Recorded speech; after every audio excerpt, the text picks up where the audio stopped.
all goods na ang basuri project natin sa CZ777 Aggregates Trading. Ayan yung basuri na kinabit natin mga kabisyo, 22 tones. Bas ganit taas mo nga yung dump box. Pakita ko lang yung pwesto nung compressor at nung mismong trompeta or nung basuri. Yan. Ayun yung jet Inoue compressor mga kabisyo, 24 volts. Ito naman yung basuri, nasa ilalim ng split manifold na setup din natin dito sa baluarte natin.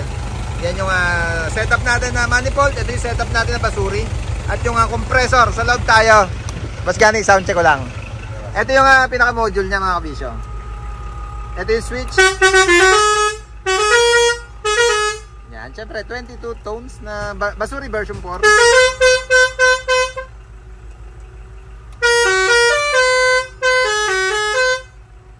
Ang daming selection mga kabisyo.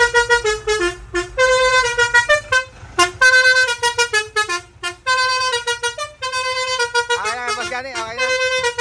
Yan. Hindi na natin papatunugin lahat yung 22 tones. Pipili na lang tayo dyan kung ano paborito natin mga kabisyo na tugtugin or ipakanta sa basuri trumpet natin. All goods na pre, thank you. At sa susunod na project na lang ulit. All goods na, kargado naman na yung unit ni Boss Gani. May shortpet na yan. Mga chrome ng wiper panel. Or sorry, stainless pala to. Stainless yung ginagawa natin dyan.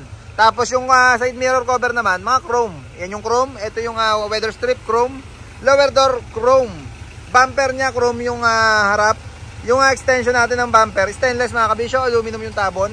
Yan yung setup natin sa unit ni Boss Gani ng CZ777 Aggregates Trading. Pagka gusto nyo magpahakot ng panambak mga kabisyo at yung tawag dito, yung White Sun Graba, no? Ayan. Meron sa Facebook naman, di ba? Meron sa Facebook. Tawag na lang kayo or mag-PM na lang kayo sa kanila pagka magpapahakot kayo. May papagawa kayong bahay. Yan, pwede kayong deliveran yan ng mga tropa natin na naka-mini-dump. Okay na pre, baba mo na yung dump box. Safe na safe yung pwestuhan ng compressor at ng basuri trumpet natin. Nasa ilalim. Kaya tagun-tago siya. Naka-shadow na rin yan mga kabisyo. Yan yung kinabit natin isang araw. Corona na, may clearance light na may corona. Na yari sa baluarte natin. All goods na yung unit ni Boss Gani. Ganda ang setup, ganda ng tindigan. Nakita nyo naman yung mini dump camel chassis na yan. Sa atin hindi natin pala binili itong unit na ito mga kabisyo. Sa atin nila binili 1 year ago nung kinuha sa atin dito yung unit. At pinalagyan lang nila ng mga accessories. Yan. Kagaya ng mga nabanggit ko kanina. At hanggang ngayon, syempre, certified maluho, nagkakarga pa rin tayo ng mga accessories sa unit nila. Yan mga kabisyo, pagka kailangan yung unit, meron din tayong mga unit. Tawag lang din kayo sa number na naka-flash sa screen natin. Mga cabin chassis, ayan, sinisimulan na, nagko-convert na. Pakita ko lang sandali.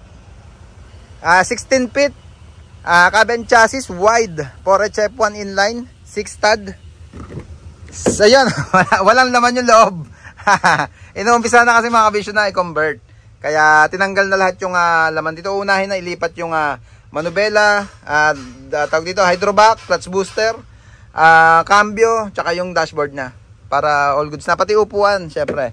I-convert din. Ilalagay sa driver side yung merong slide yung nag-adjust.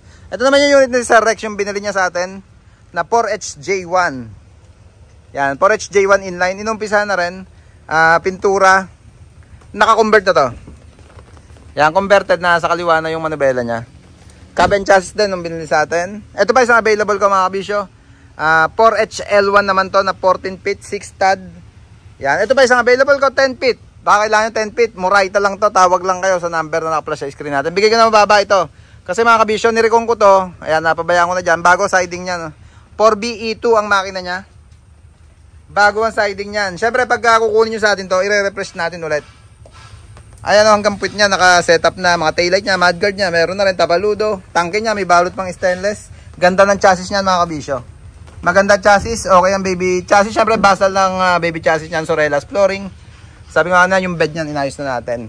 Recondition namin to. Kaya kung gusto niya yung unit na medyo mababa presyo, yan, bigay ko sa inyo yan ng all goods na price. Asan ba ba available natin? Mini dump. Yan, straight chassis, 4HL1. Papalitan ko ng gulong na malalaki MRF para tumindig siya. 4HL1, straight chassis.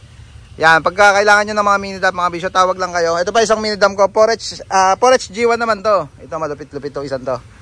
4HG1, sinisimulan na rin to. Kaya nailipat na yung manubela sa kabila. dashboard frame inaayos na.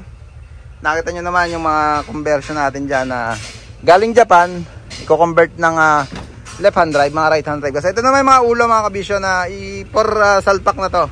Yan, pinipinturahan na yung mga ulo natin. Handun pa, marami pa tayong unit na available. Kaya ayun na, nagkakabit na yung steering cover. Si Boss Gani, nagulat pa. Napindot yung busina. Yan mga kabisyo, hanggang dito lang. At maraming salamat sa panood, maraming salamat sa suporta. Please like, share, subscribe to my channel Bakong Republic para updated lagi kayo sa mga unit natin imasen. Peace, Bakong Republic!